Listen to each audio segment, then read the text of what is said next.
The rain fell like iron needles over the camp, cold, unforgiving. The kind of rain that turns dirt into mud and mud into despair. In the spring of 1945, somewhere in the wreckage of what used to be Germany, a convoy of trucks rolled through the shattered gates of a prisoner of war camp, now under American control. Inside those trucks sat women, pregnant women, German women. Their faces were pale, hollow, carved by hunger and fear. They wore torn coats that no longer kept out the wind. Their eyes were empty, staring at nothing, expecting nothing.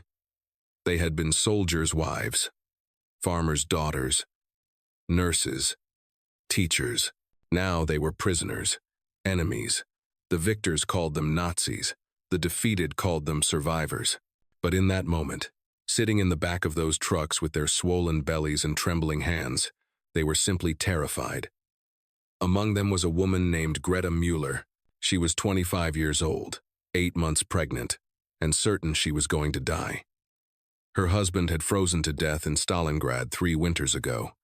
Her home had been flattened by bombs. And now, as the truck stopped and the canvas flaps were thrown open, she looked up at the American soldiers standing in the rain and thought, "This is where it ends." The camp smelled of rust and rotting wood. Barbed wire stretched in every direction. Guard towers loomed like vultures. The women were ordered out of the trucks. Some stumbled. Others had to be carried. Greta climbed down slowly, clutching her belly, feeling the baby kick inside her. She wondered if her child would ever see daylight. The soldiers watched them with hard eyes. These were men who had crossed oceans to fight a war. Men who had lost brothers, friends, limbs. Men who had seen things no human should see. And now they were being told to guard the wives and mothers of the men who had caused all that suffering. Hatred was easier than mercy. Greta could feel it in the air, thick as smoke. The camp was a ruin. The barracks had holes in the roofs. The floors were slick with rainwater. There were no beds, only wooden planks. No heat. No light after dark. The latrines were pits dug into the ground, barely covered. The women huddled together for warmth, their breath visible in the freezing air. Some wept quietly. Others stared at the walls in silence. Greta sat in a corner, her back against the cold wood, her hands resting on her belly. She had not eaten a real meal in weeks. Her body was weak, her mind was weary, but the baby inside her kept moving, kept fighting, and so she had to keep going. Outside, the American guards paced back and forth, rifles slung over their shoulders. They did not speak to the prisoners. They did not look at them unless they had to. To them, these women were part of the machine that had devoured Europe. They were complicit. They were guilty. And guilt, in the spring of 1945, demanded punishment. But there was one soldier who did not look away. His name was Lieutenant James Harris. He was 28 years old, from a small town in Ohio, and he had seen enough death to last 1,000 lifetimes. He stood near the gate, watching the women file into the barracks, and something in his chest tightened. He had been trained to hate the enemy. But these were not soldiers. These were mothers. And the war, whether anyone wanted to admit it or not, was over. The first night in the camp was endless. The wind howled through the broken walls. The rain never stopped. Greta lay on her side, trying to find a position that did not hurt. The baby pressed against her ribs. She closed her eyes and tried to remember her husband's face. But the memory was fading. All she could see now was mud and wire and the dark shapes of soldiers moving past the windows. Then, in the middle of the night, a sound shattered the silence. A scream, high and sharp and full of agony. The women scrambled to their feet. In the far corner of the barracks, a young woman named Anna was doubled over, clutching her stomach. Her water had broken.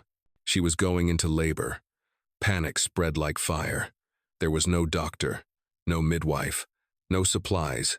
The women gathered around her, trying to help, but none of them knew what to do. Anna screamed again, her body convulsing. Greta pushed through the crowd and knelt beside her. She had seen her own mother give birth to her younger brother years ago. She knew enough to be dangerous, but this was different. Anna was bleeding too much.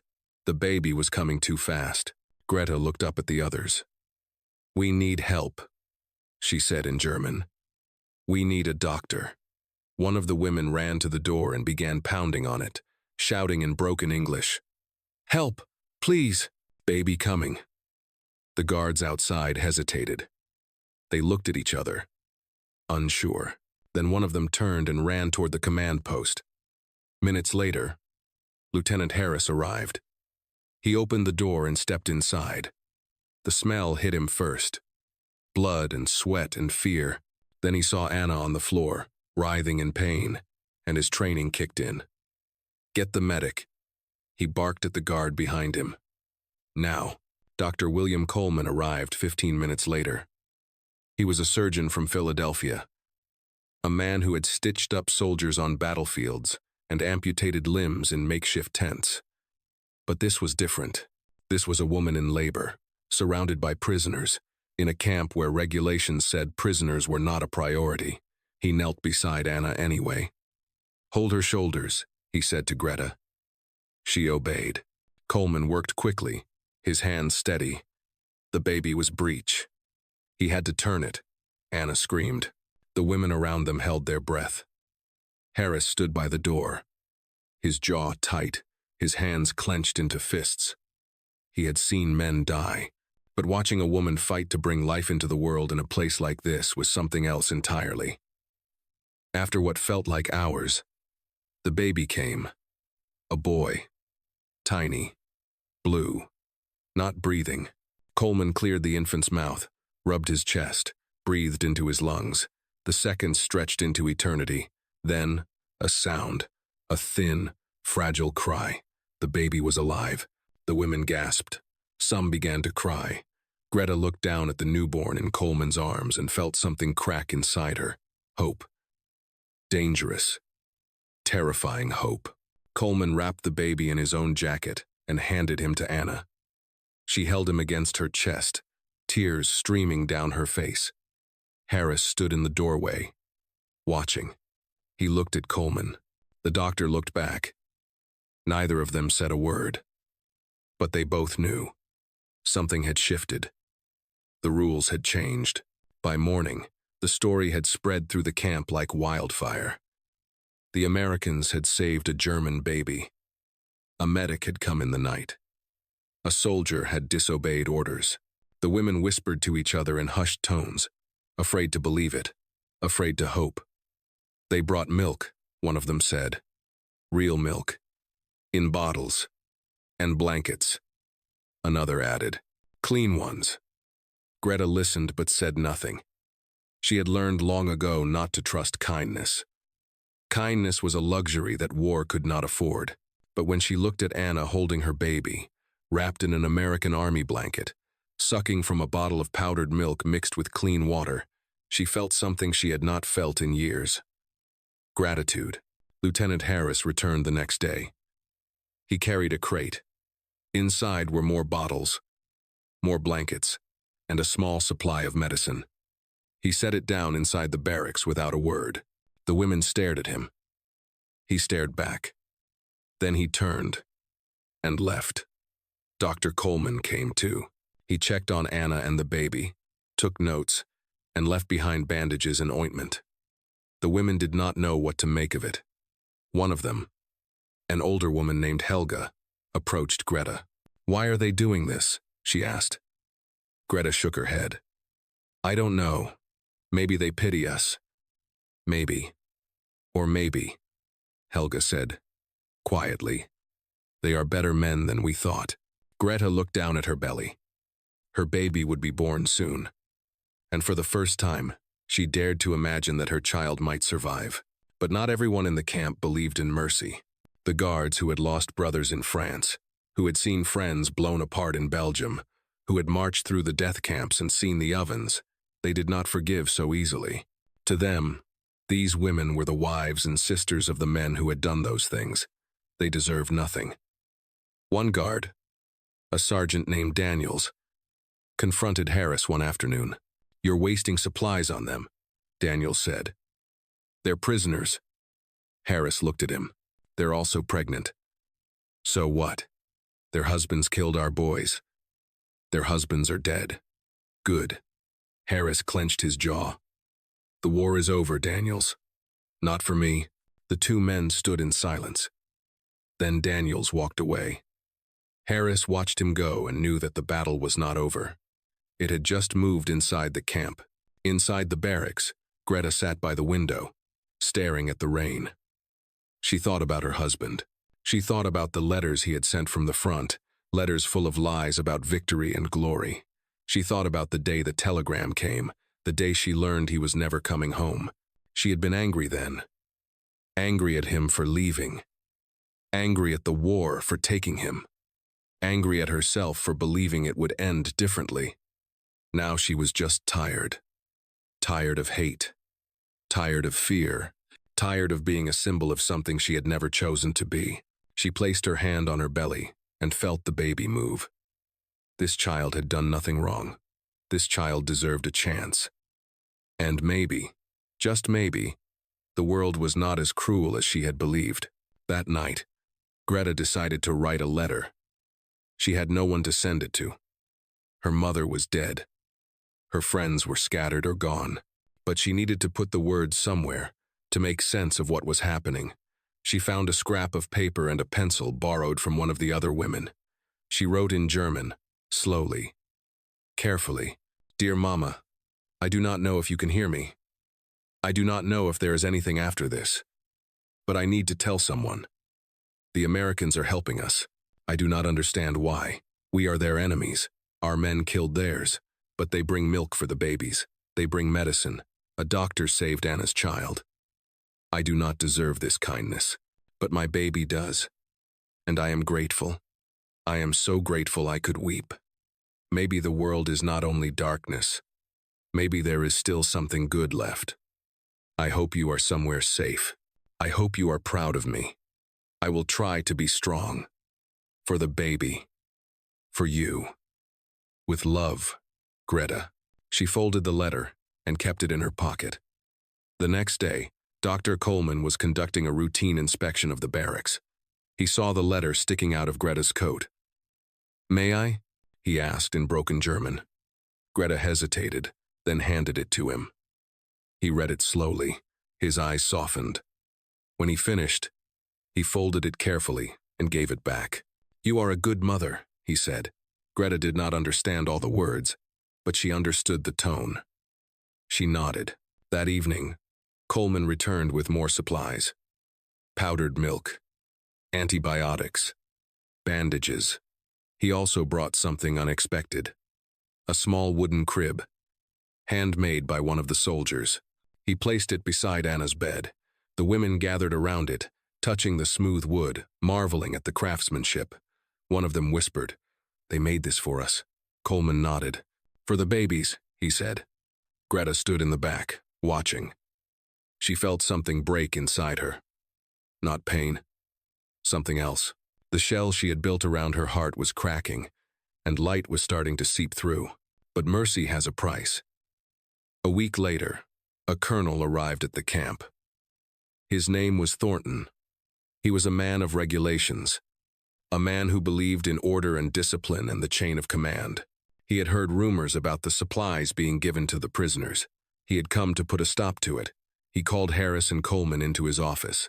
"I understand you've been distributing medical supplies to the prisoners," Thornton said. "Yes, sir," Coleman replied. "Pregnant women. Newborns. They are prisoners of war. Not civilians. Not refugees. Prisoners. They are human beings," Harris said. Thornton's eyes narrowed. "Watch your tone, Lieutenant." "Sir, with respect, these women are not combatants. They are mothers. Their children are innocent. Their husbands were not." Coleman stepped forward. "Colonel, if we deny them basic medical care, we are no better than careful, doctor."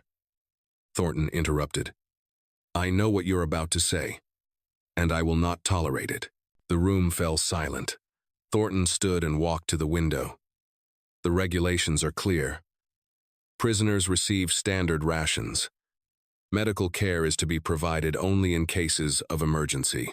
Milk, medicine, blankets, those are luxuries we do not have the authority to provide. Those babies will die without it, Coleman said. That is not our responsibility. Harris felt his blood boil. If we stop caring, what's the point of victory? Thornton turned to face him. The point, Lieutenant, is that we won. They lost. And there are consequences for losing. Even for children? Thornton did not answer. That is all. You are dismissed. Harris and Coleman left the office. Outside, they stood in the rain, silent. Finally, Coleman spoke. What are we going to do? Harris looked toward the barracks. We're going to keep helping them. He'll have us court-martialed. Then he'll have to catch us first. That night, under the cover of darkness, Harris and a small group of trusted soldiers carried crates of supplies to the barracks. They moved quietly, avoiding the main lights, sticking to the shadows. The women were waiting. Greta stood by the door. When she saw Harris, she opened it. He stepped inside and set down the crate. The women gathered around. Inside were bottles of milk, tins of formula, medicine, bandages, and blankets. One of the women began to cry. Another whispered a prayer in German. Greta looked at Harris. She did not know much English, but she knew one word. Thank you, she said. Harris nodded. For the babies, he replied. As he turned to leave, one of the women grabbed his hand. She pressed something into his palm, a small wooden cross, carved by hand. He looked down at it, then back at her. She said something in German. Greta translated. She says you are a good man. She says God will remember. Harris closed his hand around the cross. He did not know what to say, so he simply nodded and left. Outside, Coleman was waiting. We can't do this forever, Coleman said. I know, Harris replied. But we can do it tonight. And so they did. Night after night, they smuggled supplies into the camp. They risked their careers, their reputations, their freedom, but they could not stop, because every time they saw a baby drinking from a bottle, every time they saw a mother's face soften with relief, they knew it was worth it. Then came the crisis. One of the newborns, a little girl named Lena, stopped breathing. It was the middle of the night. The mother screamed for help. The women pounded on the door. Harris came running. He found Coleman already inside, holding the baby, performing chest compressions.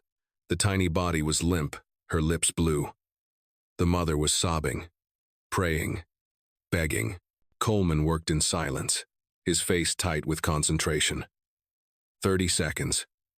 A minute. 2 minutes. Nothing. Greta stood beside the mother, holding her hand, whispering words of comfort that even she did not believe. Then, a gasp.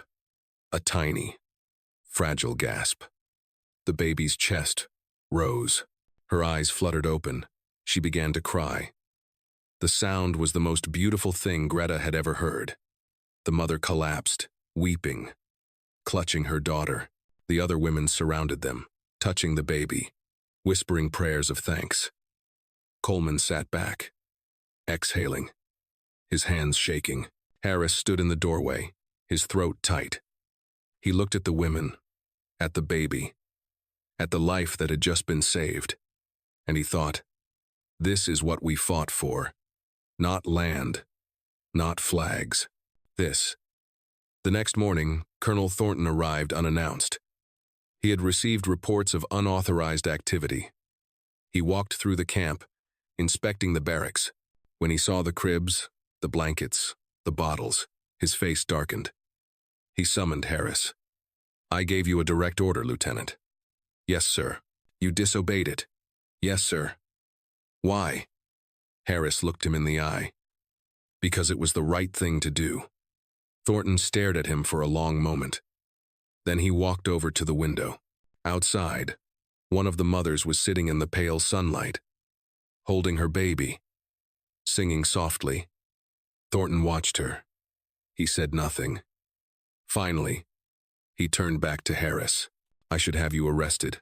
I understand, sir. Thornton sighed. But I won't. Harris blinked. Sir? I was at Dachau. Lieutenant, I saw what they did, and I swore I would never become like them. He looked at the mother and child again. If we punish innocents, we lose the war all over again. He walked to the door, then paused. Keep the supplies quiet, and keep them alive. Then he left. Harris stood there, stunned. Coleman appeared beside him. Did he just... Yeah, Harris said. He did. The weeks passed. The babies grew stronger. The mothers grew healthier. The camp, once a place of despair, became something else. Not a home, but a place where life was possible. Greta gave birth on a rainy afternoon in late May. Dr. Coleman delivered the baby. A girl. Healthy. Crying. Alive. Greta held her daughter and wept. She named her Clara, after her mother. Harris came to see her the next day. He brought a blanket and a bottle of milk. Congratulations, he said. Greta smiled. It was the first time he had seen her smile. Thank you, she said in halting English. For everything. Harris shook his head. You did the hard part. He looked down at the baby. Clara was asleep. Her tiny fist curled against her mother's chest. She's beautiful, he said. Greta nodded. She is hope. Harris felt something in his chest tighten.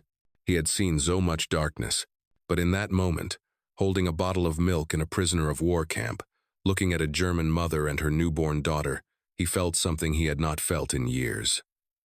Peace. One of the other women approached. She handed Harris a letter. It was written in careful English. Dear American soldiers, it read, we do not have words enough to thank you. You showed us what victory should mean. You showed us that even enemies can be human. You saved our children. You saved us. We will never forget. With gratitude, the mothers of Barrack 7. Harris folded the letter carefully. He did not trust himself to speak. He simply nodded and walked away. Outside, he stood in the rain and let the tears come. The war ended officially in May of 1945. The camps began to close. The women were processed, relocated, sent to displaced persons camps or back to what was left of their homes. Greta and Clara were among the last to leave. On the day of her departure, she asked to see Lieutenant Harris. He came to the gate. She stood on the other side holding Clara, who was now 3 months old. I want to say goodbye, Greta said. Harris nodded. Good luck, he said. Greta looked at him for a long moment. Then she said, You are a good man. You could have been cruel. You chose to be kind. Harris swallowed. I just did what was right. That is more than most. She reached through the wire and handed him a small bundle. Inside was a photograph. It was a picture of Clara, smiling. On the back, in careful script, it read, To the man who gave her life. Thank you, Greta Müller. Harris looked at the photograph, then at Greta. Take care of her, he said. I will. And then she was gone. Harris stood at the gate for a long time, holding the photograph, watching the trucks disappear into the distance. Years passed. The world rebuilt itself. Germany rose from the ashes. America returned to peace. Lieutenant James Harris went home to Ohio, married, had children of his own. But he never forgot. He kept the photograph in his wallet. He kept the wooden cross on his dresser. And he told the story to his children and his grandchildren about the women in the camp and the babies who survived. Greta Müller rebuilt her life as well. She moved to a small town in southern Germany. She worked as a teacher. She raised Clara alone, teaching her daughter about kindness, about forgiveness, about the man who had saved their lives.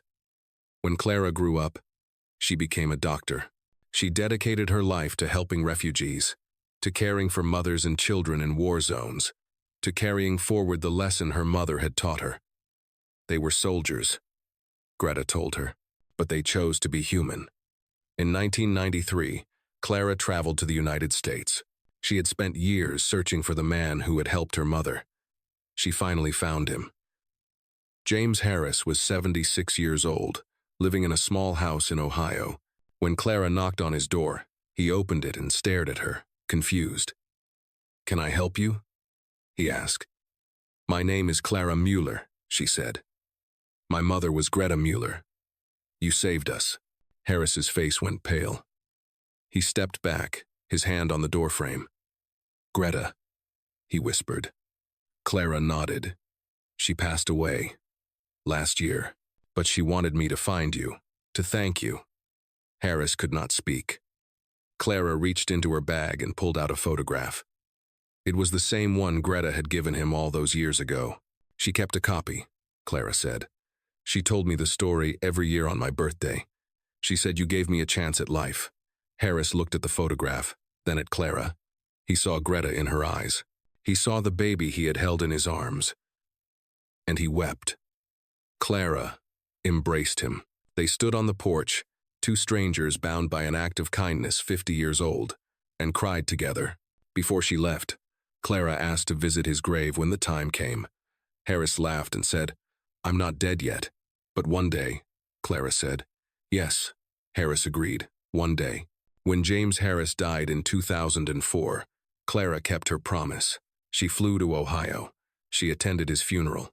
She stood beside his grave as they lowered the casket into the earth. And when everyone had left, she reached into her bag and pulled out a small glass bottle. It was a baby bottle, old and worn, the kind used in field hospitals during the war. She placed it on his headstone. "Thank you," she whispered, "for showing us that even in war, humanity survives." The sun broke through the clouds. The light fell across the grave, warm and golden, and for a moment, the world was still.